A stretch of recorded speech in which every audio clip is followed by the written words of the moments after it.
Capítulo 10. La trampa del bienestar. 10.1.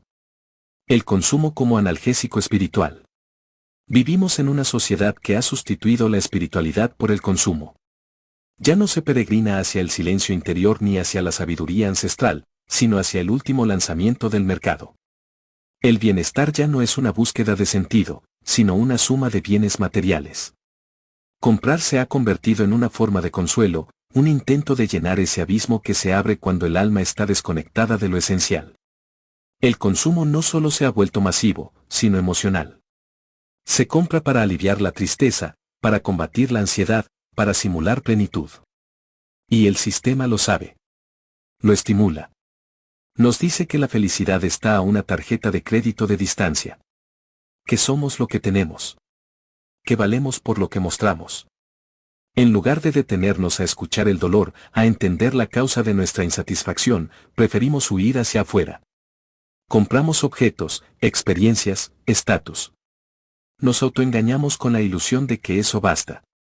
Pero el alma no se sacia con productos, el alma necesita vínculos, raíces, amor, comprensión, silencio, verdad. Comprar se ha convertido en sinónimo de existir. Cada vez que algo duele por dentro, una soledad que no se nombra, una ansiedad que no se entiende, una tristeza que no se permite, el mercado se apresura a ofrecernos una solución. Un nuevo teléfono, una ropa de marca, un viaje, una aplicación, una experiencia. Todo listo para ocupar ese vacío que ni la psicología moderna ni la espiritualidad de bolsillo han podido llenar. Y así, sin darnos cuenta, hemos aprendido a anestesiar el alma con objetos. La trampa no está en el objeto en sí, sino en la promesa que lo envuelve: si lo tienes, serás feliz; si lo consigues, te admirarán; si lo compras, te sentirás pleno. El bienestar materialista no nos vende cosas, nos vende la promesa de identidad, pertenencia, valor, eso que nos hace falta y no sabemos qué es. Pero lo que no nos dice es que esta sensación es tan efímera como el olor de un auto nuevo, intensa al principio, pero inevitablemente pasajera. Mientras acumulamos productos, acumulamos también una insatisfacción profunda. Una especie de hambre espiritual que no se sacia con comida gourmet, ni con más entretenimiento, ni con la constante gratificación instantánea.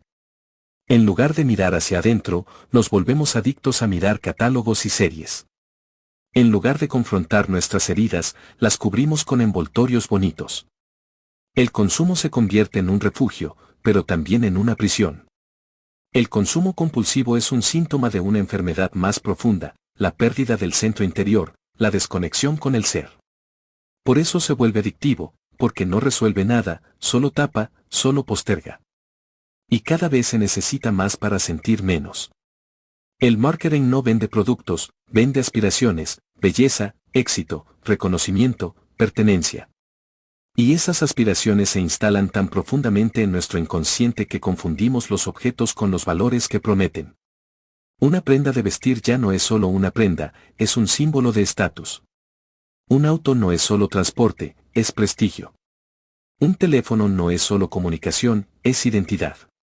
Pero cuando la identidad depende del consumo, se vuelve frágil. El ser se convierte en apariencia. La autoestima, en imagen.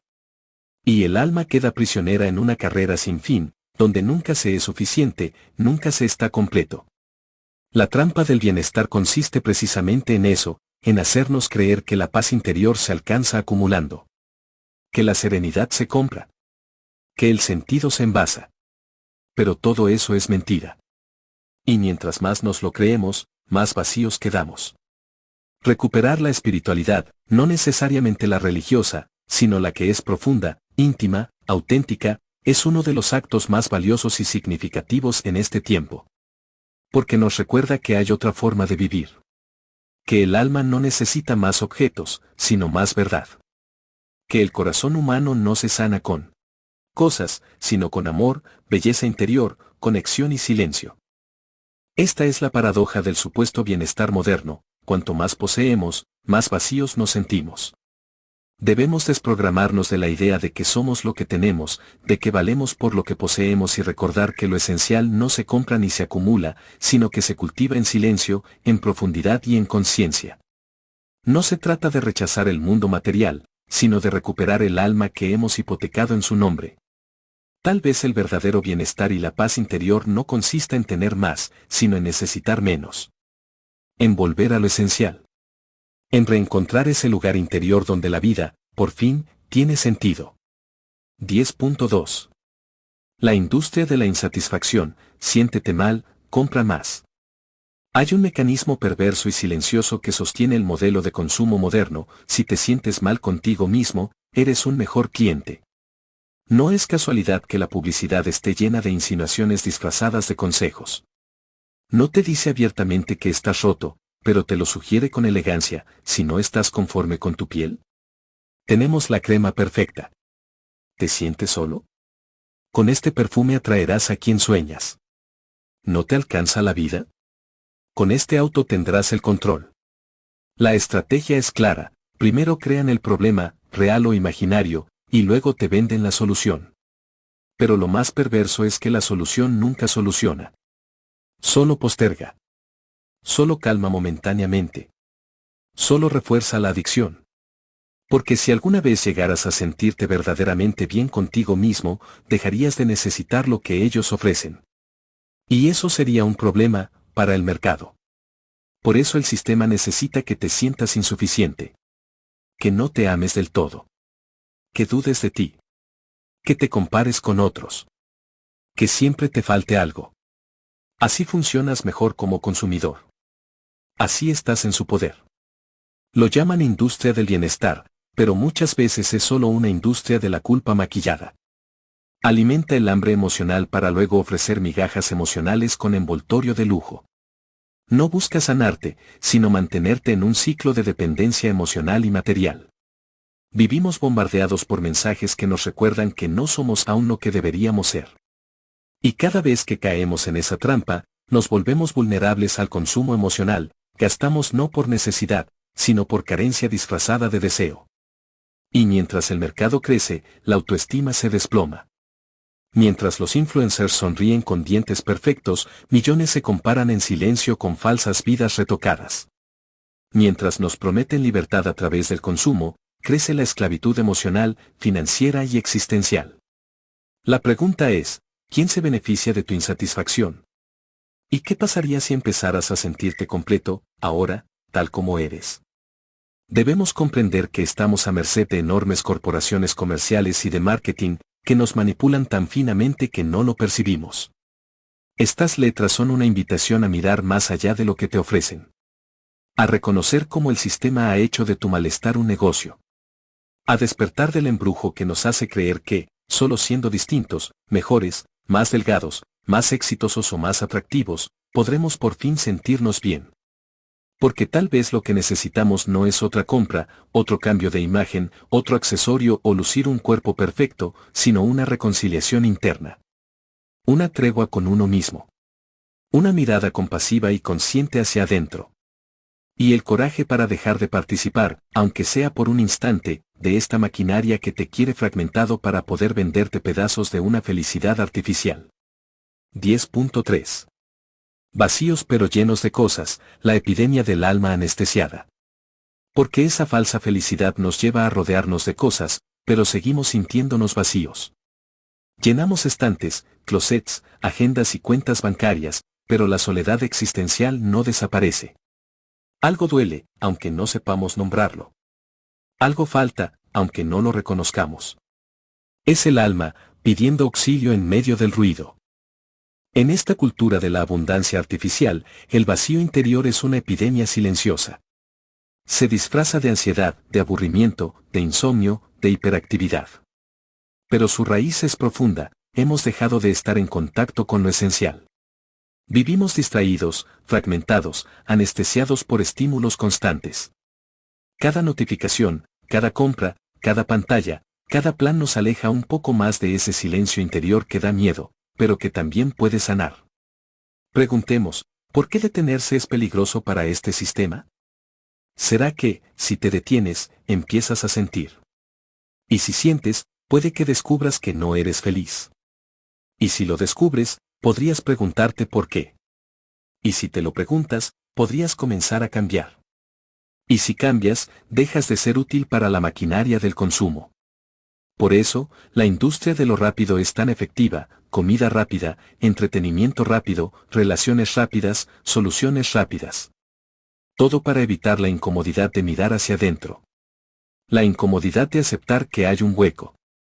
Y que ese hueco no se llena con cosas. Se llena con sentido. Pero el sentido no se vende, se encuentra, se construye, se descubre en el silencio, en la conexión real, en la mirada honesta hacia lo que somos cuando nadie nos ve. Muchas personas sienten ese dolor sordo que no pueden explicar. Viven con una tristeza inexplicable, con una fatiga del alma, con una desconexión que no mejora ni con vacaciones ni con terapia de compras. ¿Qué es eso? Será la voz del ser pidiendo espacio, será la llamada del alma pidiendo presencia. Y no es fácil responderle. Porque la cultura nos enseña a evadir, no a enfrentar. A tapar, no a curar. A entretenernos, no a escucharnos. Pero tal vez, en medio del vacío existencial, esté la puerta a una vida más real, más humana, más plena.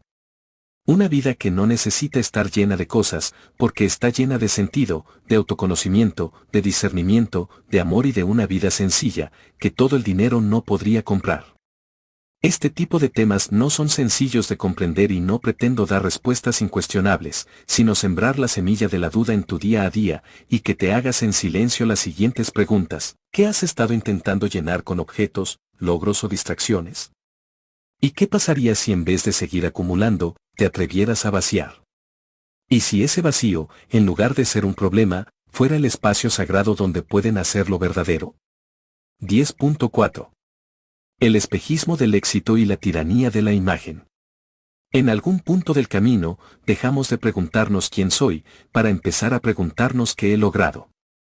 La identidad dejó de fundarse en la integridad, en el carácter, en la profundidad del alma, para pasar a construirse en torno a un currículum, una cuenta bancaria o un número de seguidores.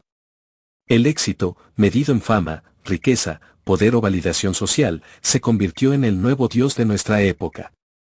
Esta moral del éxito no es inocente. Es el producto refinado de un sistema que necesita que las personas vivan corriendo, comparándose, sintiéndose siempre insuficientes. Porque solo quien se siente incompleto se vuelve un consumidor perfecto. Solo quien tiene miedo al fracaso se somete sin resistencia. Solo quien necesita ser alguien puede ser manipulado por quienes definen qué significa ser alguien. Vivimos tiempos en los que la apariencia es más importante que la esencia. El éxito, en esta cultura de escaparates y apariencias, se mide por métricas externas: seguidores, likes, autos, viajes, relojes caros, ropa de marca, cargos importantes. No importa cómo te sientes por dentro, importa lo que aparentas por fuera. Y así, millones de personas persiguen una ilusión, la imagen de una vida perfecta. Desde niños, nos enseñan que debemos ser exitosos, como si eso fuese sinónimo de plenitud. Pero nunca nos enseñan qué es el éxito en términos humanos, existenciales, éticos o espirituales. Solo nos ofrecen un modelo estándar: tener, parecer, escalar, competir. Y si no lo alcanzas, entonces has fallado. El fracaso, en este paradigma, no es una experiencia valiosa de aprendizaje, sino una condena social. La lentitud, el descanso, la pausa, el silencio, el arte sin rentabilidad, todo aquello que no produce utilidad inmediata es despreciado. El valor de la persona queda subordinado a su rendimiento, como si fuéramos máquinas en un mercado de productividad. Pero ¿qué ocurre con aquellos que, en medio de ese juego, no pueden o no quieren competir? ¿Qué pasa con las personas conscientes que prefieren el amor de una familia en lugar de una vida solitaria de lujos y placeres? ¿Qué pasa con los que eligen vivir al margen del sistema? Son vistos como pérdidas, lastres, fracasos. Y eso, más que una distorsión, es una manipulación mental bien diseñada y efectiva, que pretende alejarnos de nuestra esencia espiritual. El espejismo del éxito moderno no descansa. Se alimenta del cansancio, de la comparación constante, de la necesidad de validación externa. Desde pequeños nos enseñan a competir, no a cooperar. A destacar, no a ser íntegros. A alcanzar metas, pero no a preguntarnos si esas metas tienen sentido. Nos programan para correr, sin saber para qué ni hacia dónde. El éxito, en este sistema, no es un estado del alma, sino una puesta en escena. Una actuación que requiere sacrificios profundos, relaciones rotas, salud mental deteriorada, hijos solitarios, familias fracturadas, desconexión interior. Todo se justifica en nombre del logro, de la meta, de la superación personal, aunque lo que se haya superado haya sido precisamente nuestra humanidad. Nos vemos obligados a sostener máscaras que pesan más que cualquier fracaso. No podemos permitirnos fallar, mostrarnos frágiles o detenernos, porque todo eso huele a fracaso, en una sociedad que idolatra la productividad y desprecia la introspección. Pero ¿cuántas personas exitosas, según el estándar social, son felices o están realmente en paz? ¿Cuántas tienen tiempo para estar presentes, para contemplar, para amar sin prisa, para vivir, para agradecer sin tener que demostrar nada? El problema no es el éxito en sí, sino la forma deshumanizante en que lo hemos redefinido. Lo hemos separado del propósito, de la verdad interior, de la alegría genuina. Lo hemos vaciado de sentido para llenarlo de brillo superficial. Hemos confundido visibilidad con valor, fama con sabiduría, riqueza con felicidad. La tiranía de la imagen exige que todo sea mostrable. Que nuestra vida tenga estética de catálogo, que nuestras emociones se empaquen para redes sociales, que nuestros momentos más íntimos se conviertan en contenido. Y cuanto más exhibimos, más nos perdemos. Cuanto más fingimos, más nos desconectamos. La verdad es que el éxito real no siempre es visible ni celebrable por el mundo.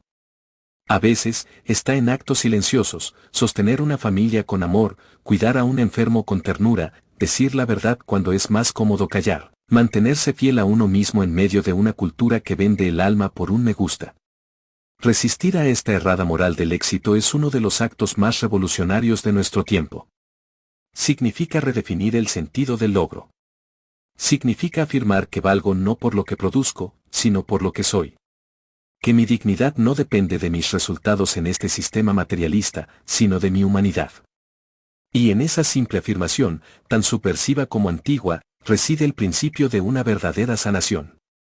Porque solo cuando dejamos de correr detrás del éxito impuesto, podemos empezar a caminar hacia nuestra verdad. No pretendo invitarte a renunciar al éxito, sino a redefinirlo. Que te preguntes, ¿qué significa tener éxito para ti? ¿Cómo sería una vida plena que no necesite ser aprobada por nadie más? ¿Qué quieres realmente, más allá de lo que han dicho que debes desear? ¿Cuál es el sentido de tu existencia en este mundo? Tal vez el verdadero éxito no se vea bonito en una foto, pero se sienta profundamente bien en el alma. Tal vez el verdadero éxito no brille por fuera, pero ilumine por dentro. Y tal vez, cuando dejemos de correr hacia metas implantadas por el sistema, empecemos a caminar, por fin, hacia lo que verdaderamente nos dé felicidad y paz interior. 10.5. La falsa libertad del hedonismo moderno. Por otra parte, nos vendieron la idea de que ser libres es hacer lo que queramos, cuando queramos, sin límite ni responsabilidad. Y llamaron a eso progreso, modernidad, incluso empoderamiento.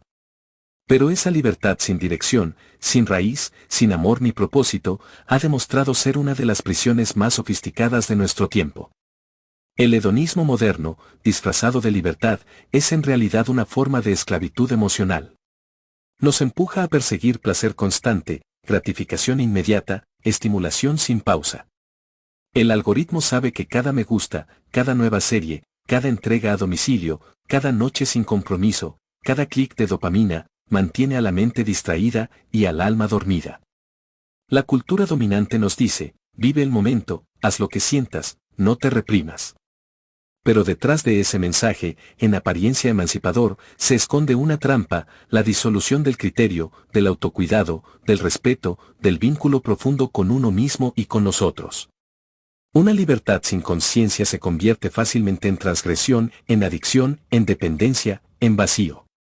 Porque siempre se ha sabido que no todo lo que deseo me hace bien. No todo lo que puedo hacer me construye. Y no todo placer conduce a la plenitud.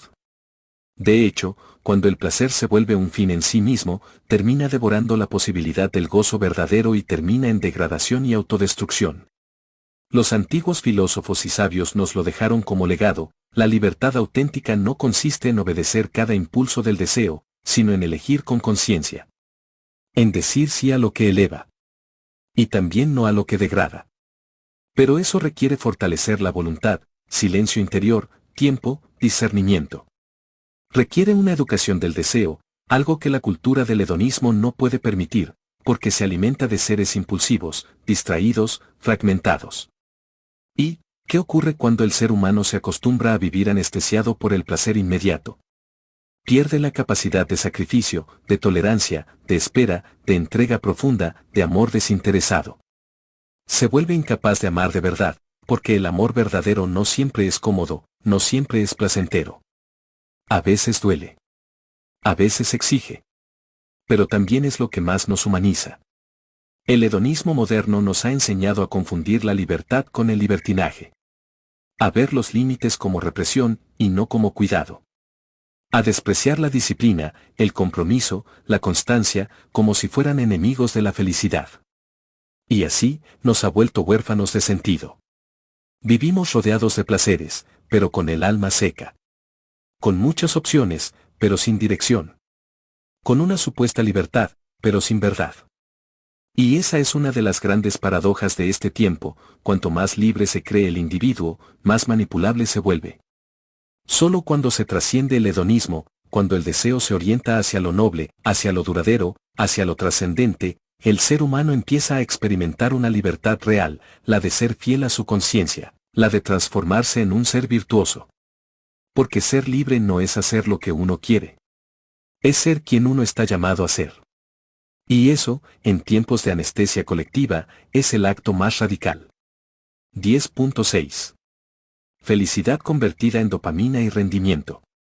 Debemos tener claro que la felicidad está íntimamente relacionada al autoconocimiento, al silencio interior, a la paz del alma, a la armonía con la vida. En tiempos anteriores era algo que se cultivaba, no algo que se perseguía. Tenía más que ver con la profundidad que con la intensidad. Más que una sensación, era una forma de estar en el mundo, de comprenderlo, de habitarlo con gratitud. Hoy, en cambio, la felicidad ha sido reducida a una descarga química, a un subidón fugaz de dopamina, a una experiencia breve y adictiva que el sistema sabe producir, estimular y controlar. Se mide en estímulos, en placer inmediato, en productividad emocional. Si no estás alegre, no sirves. Si no estás positivo, no eres funcional. Y si no produces buen ánimo, eres una carga. Esta nueva versión de la felicidad es una herramienta de control, disfrazada de libertad emocional. Es la felicidad del rendimiento, la que se exige en la oficina, en redes sociales, en los discursos motivacionales. Una felicidad que se convierte en deber, en exigencia, en mandato. Se nos dice, debes ser feliz, y si no lo eres, algo está mal contigo. Nunca con el sistema que te oprime, nunca con el modelo de vida que te fragmenta. Nos quieren falsamente felices como animales de laboratorio, programados por recompensas rápidas, una notificación, una compra, un cumplido, una nueva meta alcanzada. La dopamina fluye, el sistema se refuerza. Pero después, el vacío. Porque el alma no se alimenta con estímulos, sino con sentido. Y eso es precisamente lo que se ha perdido. La industria del bienestar, que dice traernos salud y plenitud, nos vende pastillas para anestesiar el dolor, apps para meditar sin pensar, y libros de autoayuda que enseñan a adaptarse al absurdo sin cuestionarlo. Su objetivo no es liberarnos, sino hacernos más eficientes dentro de la jaula. No importa que vivas en una vida sin sentido, mientras sonrías. No importa que trabajes en algo que destruye tu espíritu, mientras mantengas la actitud correcta. El rendimiento emocional se ha convertido en una moneda más del sistema. Y es ahí, donde el ser humano comienza a romperse. Porque la verdadera felicidad no puede ser fabricada. No responde a órdenes. No se obtiene consumiendo más, ni rindiendo mejor. La verdadera felicidad es un estado del alma reconciliada consigo misma, con los otros, con el misterio de la vida. No es constante, no es lineal, no es siempre positiva. Es humana, compleja, profunda. Incluye también tristeza, dolor, dudas, pausas, esfuerzos, sacrificios, en pro del amor, de la empatía, de la ayuda, de los actos de bondad, de la felicidad colectiva. Es, por eso mismo, real. Reaprender a ser felices sin que eso implique funcionar mejor para un sistema que nos explota, es una forma de resistencia espiritual. Es recordar que no vinimos al mundo para producir dopamina, sino para morar la vida con amor, para evolucionar espiritualmente a través de actos constantes de amor. Y esa verdad no siempre es placentera, pero siempre es liberadora. 10.7. Libertad como esclavitud dulce. Nos repiten sin cesar que vivimos en la era de la libertad. Que somos libres para elegir qué consumir, qué decir, qué mostrar, cómo vivir. Nos ofrecen miles de opciones, infinitas variantes, identidades a la carta, aplicaciones personalizadas, contratos flexibles, elecciones democráticas y entretenimiento sin fin. Y, sin embargo, algo dentro de nosotros presiente que no somos realmente libres. La paradoja de esta época es que cuanto más se habla de libertad, más hondo cala una forma sutil de esclavitud. Una esclavitud dulce, indolora, envuelta en confort, gratificación instantánea y discursos de empoderamiento. Ya no se necesita una cárcel de barrotes si la celda está llena de pantallas, comida a domicilio, validación digital y falsas promesas de autorrealización. La prisión ha sido redecorada. La jaula es ahora una zona de confort. Nos han hecho creer que elegir entre marcas es ejercer la libertad. Que decidir entre 10 tipos de café o 20 plataformas de streaming es emancipación. Que poder personalizar nuestro avatar o elegir nuestros pronombres basta para sentirnos autónomos. Pero en el fondo, todo ha sido diseñado para que sigamos moviéndonos dentro del mismo redil, pensando que estamos explorando el mundo cuando en realidad solo navegamos por un algoritmo que nos reduce y nos predice. La libertad, tal como nos la venden, es una ilusión que mantiene el sistema funcionando sin fricción. Nos hace sentir protagonistas, mientras en realidad somos piezas intercambiables de una maquinaria que solo exige conformidad y rendimiento. Somos libres para obedecer, para consumir, para competir. Pero no para cuestionar el orden establecido, ni para retirarnos de él. La única libertad verdaderamente prohibida es la de detenerse, desconectarse, mirar desde fuera y decir, esto no tiene sentido. Incluso el lenguaje ha sido capturado. Hoy, libertad se asocia a poder elegir productos, identidades o estilos de vida, no a buscar la verdad, el bien, la justicia o la trascendencia. La idea de libertad ha sido vaciada de contenido espiritual y ético, y rellenada con deseo, capricho y entretenimiento. Se ha vuelto sinónimo de goce individual, no de responsabilidad o búsqueda interior. Y así, hemos perdido la esencia de la libertad. Porque la verdadera libertad no consiste en hacer todo lo que uno quiere, sino en ser capaz de no hacer lo que el sistema quiere de ti. Ser libre es poder decir no. Es recuperar el silencio, la pausa, el discernimiento. Es ser dueño de tu tiempo, de tu cuerpo, de tu mirada. Es poder elegir lo que no da likes, lo que no es rentable, lo que no es popular. Es poder desconectarse de la corriente sin sentir que uno se muere. La esclavitud dulce nos mantiene dóciles, anestesiados, entretenidos. Nos dice que somos libres porque podemos cambiar de color la celda. Pero la libertad real comienza cuando nos atrevemos a salir de ella. Y así nos convertimos en el esclavo integral, de manera voluntaria y optimista, pues en la nueva sociedad del bienestar, el esclavo ya no lleva grilletes ni trabaja encorvado bajo el látigo. Ahora viste con ropa deportiva, sonríe en selfies, trabaja desde su portátil en cafeterías minimalistas y tiene una suscripción premium a plataformas de streaming. Se cree libre, creativo, dueño de su destino. Pero en realidad, ha sido domesticado desde adentro. Este nuevo siervo no necesita ser controlado mediante la fuerza. Se autocontrola, se exige a sí mismo, se vigila, se corrige, se supera. Es el guardián de su propia celda. Ha interiorizado los mandatos del sistema como si fueran sus propias metas. Cree que el éxito es ser visible, eficiente, deseado, actualizado. Pero nunca se detiene a preguntarse, ¿para qué? ¿Para quién? Su cuerpo es una herramienta de rendimiento, su mente una agenda de productividad, su alma un archivo comprimido de metas y métricas. Ha sustituido la pregunta existencial por la planificación semanal. Ha entregado su vida al altar del progreso personal, sin sospechar que detrás del culto al rendimiento se esconde una maquinaria de sometimiento cada vez más perfeccionada. La cultura del coaching, del tú puedes, del sé tu mejor versión, no es otra cosa que el adoctrinamiento emocional del nuevo esclavo. Lo hace sentir especial mientras lo mantiene encerrado en la rueda del hámster. Lo convence de que todo depende de él, que si no alcanza la plenitud es porque no ha querido lo suficiente, no se ha esforzado bastante, no ha consumido el curso adecuado. Así, nunca culpa al sistema. Se culpa a sí mismo. Este esclavo moderno no solo acepta su condición, la defiende.